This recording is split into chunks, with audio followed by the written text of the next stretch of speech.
Jumpa seribuan tenaga guru dan nakes, Sahubawa janji naikkan insentif honorer.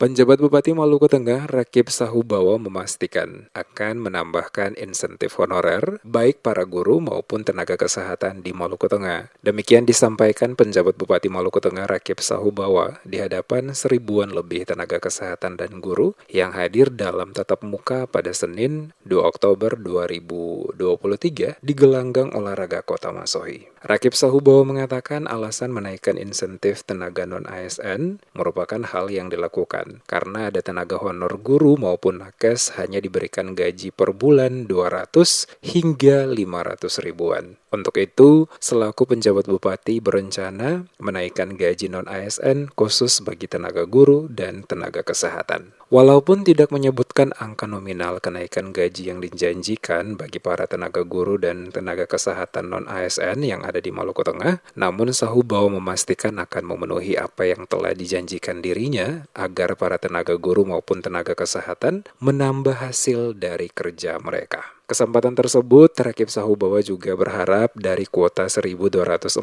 tenaga P3K yang tersedia untuk Maluku Tengah, diharapkan akan ada 1.000 lebih formasi P3K yang bakal lolos dan semua dari anak-anak di Maluku Tengah. Terkait dengan masalah pendidikan dan masalah kesehatan, yang pertama yang kita temukan tenaga-tenaga honorer ada yang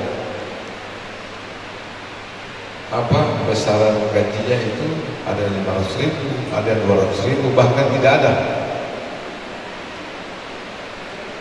Kemudian tenaga kesehatan juga begitu. Oleh karena itu, kita ingin menaikkan Bapak Ibu tenaga honorer kesehatan dan pendidikan punya insentif atau tambahan penghasilan.